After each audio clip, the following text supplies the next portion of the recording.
Salam, selamat malam buat saudara-saudaraku yang terkasih di dalam Tuhan Yesus Kristus. Kita bersyukur bahwa Tuhan masih kasih kita kesempatan pada malam hari ini. Kita sama-sama belajar yang ada di pujian, penyembahan dan doa yang mengubah hati. Saudara-saudaraku yang terkasih dalam Yesus Kristus, kita sama-sama membaca 1 Samuel pasal 16 ayat 7 dan juga ada dalam Yeskiel 36 ayat 26, kamu akan kuberikan hati yang baru dan roh yang baru dalam batinmu, dan aku akan menjauhkan dari tubuhmu hati yang keras dan kuberikan kepadamu hati yang taat. Puji Tuhan. Saudara-saudaraku yang terkasih dalam Tuhan Yesus Kristus, ini adalah janji Tuhan juga untuk kita, bahwa Dia sendiri yang memberikan hati yang baru kepada kita, dan pasti bisa dapat peroleh hati yang baru. Adalah perubahan, penyempurnaan kehidupan kita, sehingga hari demi hari hidup kita mencerminkan Yesus Kristus.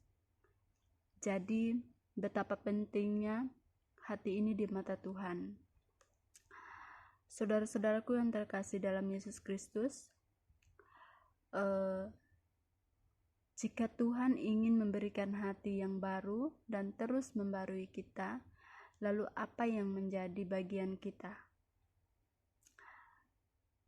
Baca 1 Tesalonika pasal 5 ayat 17 sampai 22. 1. Tetaplah berdoa ayat 17. Doa adalah komunikasi dua arah antara kita umatnya, atau kita anak-anak terang yang sudah jadi anak terang, kepada Tuhan atau Bapa. Mengapa disebut dua arah? Tuhan yang kita sembah adalah Tuhan yang hidup. Dia dapat mendengarkan yang kita sembah. Kita dan Dia juga dapat berbicara kepada kita. Doa adalah nafas hidup. Orang percaya, apa yang terjadi jika kita tidak bernafas? Kita akan lemas dan mati. Rohani kita akan lemas, kering dan mati. Juga jika kita tidak berdoa lewat doa, maka kita terhubung dengan sumber kehidupan, yaitu Bapa surga. Saudara-saudaraku yang terkasih dalam Tuhan Yesus, doa bukan saja tentang menyampaikan permohonan kepada Tuhan, tapi doa merupakan sesuatu hubungan keintiman dengan Tuhan, dan ini berbicara tentang penyembahan kita kepada Tuhan, keintiman juga berbicara tentang rasa haus dan kerinduan kita kepada Tuhan. Jadi jangan buru-buru menyampaikan semua permohonan kita kepada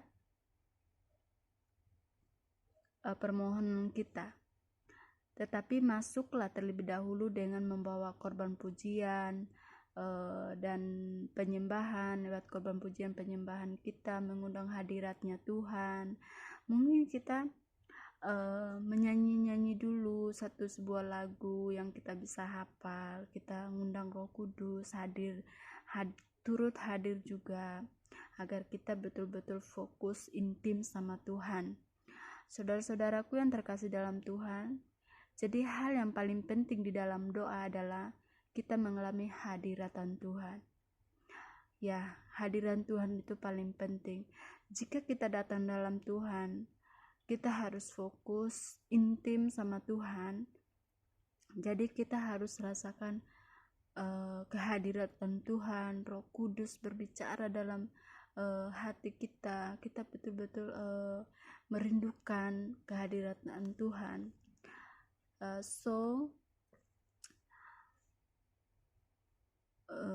menjadi seperti Kristus adalah tujuan utama kita di dunia, di mana hidup kita akan memuliakan Tuhan.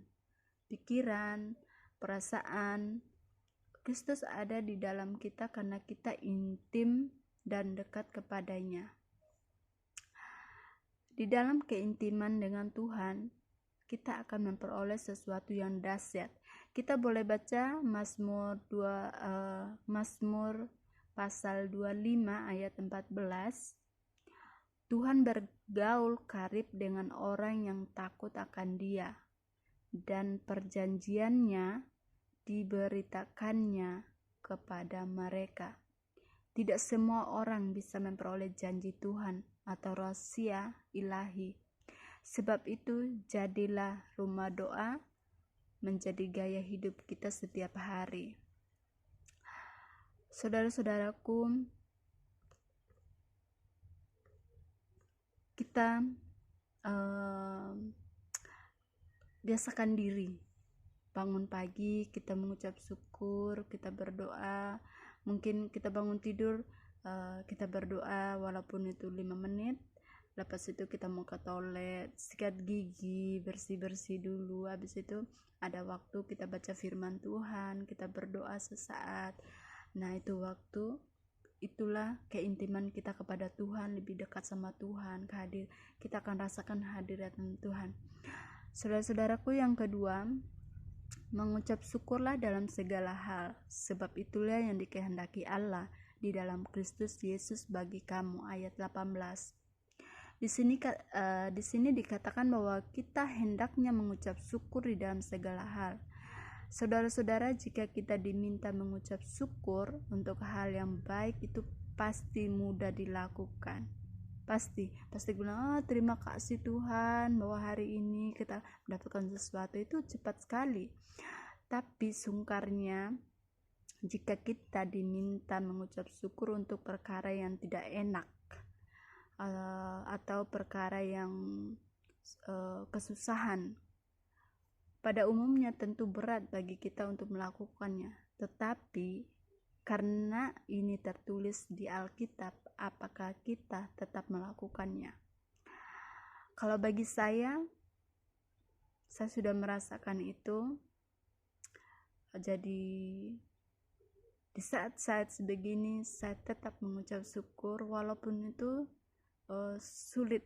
Tapi sebenarnya jika kita sudah percaya bahwa Tuhan turut campur tangan dalam setiap masalah kita, kesusahannya kita, kesedihannya kita percaya bahwa Tuhan selalu ada, tidak ada yang sungkar atau tidak ada yang sulit.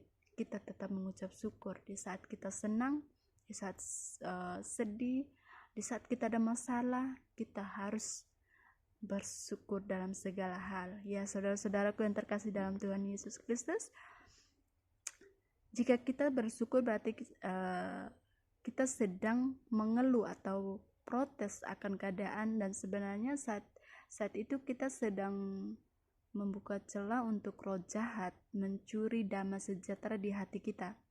Ya, betul. Di saat kita ada masalah, ya ini pengalaman saya, mungkin dari kakak Selvi juga menasihati saya akan simpan dalam hati saya. Terkadang saya berpikir, saya cerita ke orang untuk apa kalau saya ada masalah? Justru menambahkan yang istilahnya kita semakin memberi peluang kepada si iblis untuk semakin kita fokus pada masalah itu gitu. Kalau kita hanya fokus pada masalah itu, akhirnya kita lupa yang sesungguhnya itu, kembali kepada Tuhan. Oke, saudara-saudaraku, tetapi sebaliknya, ketika kita mengucap syukur, maka Tuhan datang memenuhi hati dan pikiran kita dengan damai sejahtera surgawi. Dan di dalam damai sejahtera itu kita memperoleh kekuatan dari Tuhan melewati situasi yang ada, dan hikmat dari Tuhan akan turun ke atas kita. Amin, puji Tuhan. Saudara-saudaraku, sedikit maaf. Saat kita mengucap syukur bukan berarti kita mensyukuri keadaan yang menimpa kita. Bukan, tetapi kita sedang mengatakan bahwa Tuhan tetap baik sekalipun kita berada di tengah situasi yang tidak baik. Inilah yang dimaksudkan oleh korban ucapan syukur, dan itu menyentuh hati Tuhan. Sesungguhnya ketika kita mengucap syukur, maka kita sedang membuka pintu berkat dari Tuhan. Amin. Dan berkat yang paling penting adalah damai sejahtera. Amin. Sukacita dan hikmat, kebenaran dari Roh Kudus, dan berkat seperti ini tidak ada di dunia kecuali di dalam Yesus saja. Amin. Puji Tuhan. Sensitif hidungnya saudara-saudaraku tuh. Oke, yang ketiga, jauhkanlah dirimu dari segala jenis kejahatan, ayat 22. Setiap kita pasti mempunyai masa lalu, dan iblis kadang suka mengungkit masa lalu kita. Mengapa? Karena iblis tidak punya masa, dengan hanya Yesus mempunyai masa depan kita. Kalau iblis menggoda kita untuk berbuat jahat, itu semua karena dia tidak ingin kita menerima segala yang terbaik dari Tuhan. Ya, harus kita kuat di dalam nama Yesus. Kita tolak yang namanya goda-godaan iblis, goda-godaan setan. Kita harus tolak dalam nama Yesus. Ya, saudara-saudaraku, ingatlah perkataan Tuhan Yesus bahwa iblis itu pencuri, membunuh, dan membinasa, dan tidak ada kebenaran di dalam dirinya. Ayat ini menekan kepada kita supaya kita menjauh dari segala kejahatan. Amin, saudaraku. Kalau dikatakan segala kejahatan, berarti segala yang tidak berkenan di hadapan Tuhan, yaitu segala yang bertentangan dengan firman Tuhan. Ya, saudara-saudara, kita ambil dari kisah Yusuf. Yusuf adalah contoh bagaimana dia lari menjauh dari istri Potifar yang menggodanya itu, sebab Yusuf sadar itu adalah kejahatan di mata Tuhan. Sekalipun tidak ada orang yang melihat, tetapi ingatlah bahwa Tuhan itu Maha tahu dan Maha hadir, dan tidak ada yang tersembunyi di hadapan Tuhan, saudara-saudaraku. Bahkan Dia mengetahui isi hati atau niat dalam hati kita. Ya saudaraku, karena hidup kita adalah milik Tuhan, Dia mesti tahu segalanya di dalam hati kita. Apa yang kita rencanakan, apa yang kita niatkan, pasti Tuhan akan tahu. Ke saudara-saudaraku yang terkasih dalam Tuhan Yesus Kristus, Amsal pasal 4 ayat 23 katakan, jagalah hatimu dengan segala kewaspadaan, karena dari situ terpancarlah kehidupan.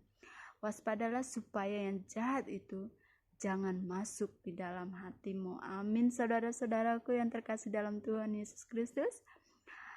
Oke, penutup, berikanlah waktu kita untuk mendekat kepada Tuhan, saudara-saudaraku.